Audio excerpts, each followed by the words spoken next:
Olá, nós somos estudantes de Economia e hoje nós vamos apresentar algumas obras e contribuições do sociólogo Pierre Bourdieu. Meu nome é Luiz Henrique. Eu sou a Kiara Frank. Railana Keller. Pierre Bourdieu foi um sociólogo e antropólogo e filósofo francês, considerado um dos mais influentes cientistas sociais do século XX. Nascido em Neuilly, na França, estudou na prestigiada École Normale em Paris e desenvolveu grande parte de sua carreira acadêmica como professor no colégio francês. Suas pesquisas concentram-se na compreensão das relações de poder presentes na sociedade e na forma como as desigualdades sociais são reproduzidas ao longo do tempo. Bourdieu buscou demonstrar que fatores sociais, educacionais e simbólicos exercem influência tão importante quanto fatores econômicos na determinação da posição social dos indivíduos.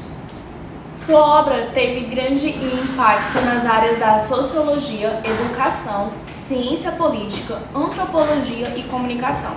Entre seus livros mais conhecidos estão A Distinção, O Poder Simbólico e A Reprodução. Então, Luiz, o que Pierre Bourdieu entende como campo econômico e por que esse conceito é tão importante para a economia? Para Pierre Bourdieu, o campo econômico não é apenas o espaço onde ocorrem compras, vendas e trocas de bens e serviços. Ele é um ambiente social relativamente autônomo, composto por indivíduos, empresas, instituições e organizações que disputam posições de poder e influência. Cada agente ocupa uma posição diferente dentro desse campo, conforme a quantidade e o tipo de capital que cada um possui, diferentemente da economia tradicional, que frequentemente considerava que os indivíduos são agentes perfeitamente racionais. Bourdieu, pelo contrário, afirma que as decisões econômicas também são influenciadas por fatores sociais, culturais e simbólicos. Isso significa que a economia está inserida na sociedade e que não funciona de maneira isolada. Esse é um conceito importante porque aplica a compreensão dos fenômenos econômicos. Ele demonstra que o sucesso econômico não depende apenas do direito ou do dinheiro ou eficiência produtiva, mas também das relações sociais, do prestígio, da formação educacional e do reconhecimento obtido pelos demais agentes. Assim, o campo econômico é um espaço permanentemente de competição, cooperação e disputas entre pessoas diferentes. Qual é a relação entre hábitos e campo na teoria de Pierre Bourdieu? O conceito de hábitos é um dos pilares da teoria de Bourdieu.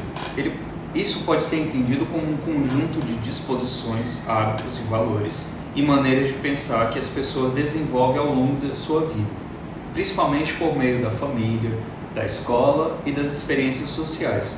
Essas disposições orientam nossas escolhas e comportamentos de forma quase automática, mas não significa que somos totalmente determinados por ela. Bourdieu define hábitos como uma espontaneidade condicionada, pois nossas ações parecem livres, mas na verdade elas também são influenciadas pelas condições sociais em que fomos formados. O hábito está diretamente relacionado com o campo. Cada campo social possui regras próprias e os indivíduos agem dentro dela, se utilizando hábitos que adquiriram durante sua trajetória. Dessa forma, o campo influencia os hábitos e, ao mesmo tempo, os hábitos influenciam a maneira como os indivíduos atuam dentro do campo. Essa interação ajuda a explicar por que as pessoas de diferentes origens sociais costumam apresentar comportamentos distintos diante das mesmas oportunidades econômicas. Kiara, quais são os diferentes tipos de capital e como isso influencia no campo econômico? Bom, Bourdieu amplia bastante o conceito tradicional de capital. Para ele, a riqueza financeira é apenas uma das formas de capital existentes. O autor identifica principalmente 4 formas de capital. O primeiro é o capital econômico, que corresponde ao dinheiro, patrimônio e recursos financeiros. O segundo é o capital cultural, que pode existir de 3 maneiras: incorporado, como conhecimentos e habilidades; objetivado, como livros e obras culturais; e o institucionalizado, representado por diplomas e títulos acadêmicos. O terceiro é o capital social, formado pelas redes de relacionamento, amizades e contatos que uma pessoa possui. E por fim, existe o capital simbólico, que corresponde ao prestígio, reputação e reconhecimento social. Na verdade, qualquer tipo de capital pode ser transformado em capital simbólico quando socialmente reconhecido. Esses diferentes capitais influenciam diretamente na posição dos indivíduos dentro do campo econômico.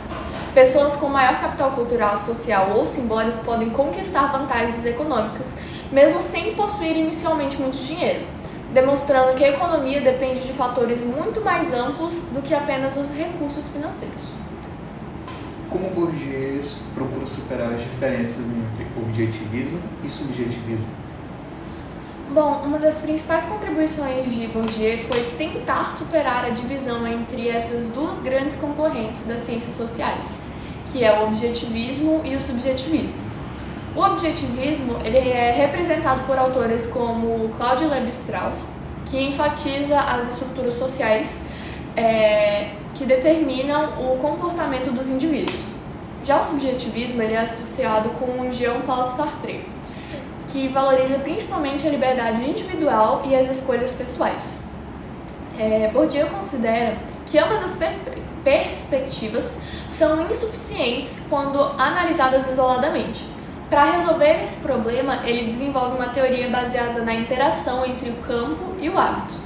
Segundo essa abordagem, os indivíduos possuem liberdade para agir, mas essa liberdade acontece dentro de estruturas sociais que estabelecem limites e oportunidades.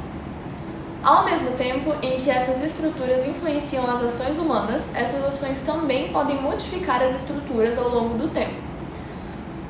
Assim, Bourdieu constrói uma visão mais equilibrada da sociedade, mostrando que a realidade social resulta da interação constante entre os indivíduos e as estruturas nas quais estão inseridos. Kellen, quais são as principais críticas do Bourdieu em relação aos economistas tradicionais? Bourdieu ele criticava fortemente parte da economia tradicional por considerar que muitos modelos econômicos simplificavam excessivamente o comportamento humano. Segundo ele, diversos economistas trabalham com a ideia de chamado agente racional, que é uma decisão sempre buscando maximizar seus interesses econômicos. Para Bourdieu, essa visão ignora fatores sociais como cultura, educação, relações sociais, tradições, poder e reconhecimento. Além disso, ele destaca que os próprios economistas fazem parte de um campo científico e também possuem interesses, valores e formas específicas de enxergar a realidade. Portanto, suas teorias não são completamente neutras. Essas críticas não significam rejeitar a economia, mas sim defender uma análise mais ampla, interdisciplinar e social dos fenômenos econômicos. Qual é a contribuição da teoria do campo econômico para a formação dos estudantes de economia? A teoria do campo econômico, ela oferece uma contribuição muito importante para os estudantes de ciências econômicas, porque amplia a maneira de compreender a realidade e enquanto muitos manuais enfatizam modelos matemáticos, equilíbrio de mercado e racionalidade econômica. Bourdieu mostra que a economia faz parte de um contexto social mais amplo. Isso significa que decisão de consumidores, empresários, governos e investidores também são influenciadas por fatores culturais, políticos, educacionais e simbólicos. Dessa forma, compreender apenas os indicadores econômicos pode não ser suficiente para explicar determinados fenômenos. Além disso, a teoria estimula uma postura crítica diante das próprias teorias econômicas. O estudante passa a refletir sobre pressupostos utilizados pelo modelo e percebe que diferentes escolas de pensamentos podem interpretar o mesmo fenômeno de maneiras distintas. Assim, a principal contribuição de Bourdieu é mostrar que a economia não pode ser analisada isoladamente. Ela está profundamente conectada com a sociedade, as relações de poder, a cultura e as instituições tornando a formação do economista mais complexa. E aí, Luiz, qual é a sua comida favorita? Eu gosto de duas em específico. Eu gosto de pernil e ceviche. Ceviche eu gosto, vai. É muito bom. Comida peruana que eu gosto bastante. Eu vi como é que é preparado, etc. Eu gosto muito do tempero peruano também. É muito bom. O cebola roxa, eu aprendi a gostar de cebola roxa graças ao ceviche, por exemplo. Papo é porque eu também fui assim. As minhas comidas, já que ele mencionou, eu não ia colocar ceviche, mas eu vou colocar ceviche, eu vou colocar batata frita também. Sou apaixonada por batata frita. E acredito que eu não gostava quando eu era pequena. Tipo assim, quando eu era pequenininha, eu recusava batata frita. Eu falava, não, que nojo, não sei o que. Foi só comer pela primeira vez. Já que a gente tá nessa volta, a minha comida favorita é tipo frango frito, e banana frita. Eu amo banana frita, assim, eu acho que eu comeria ela almoço, café, merenda, janta, todas. Eu amo banana frita.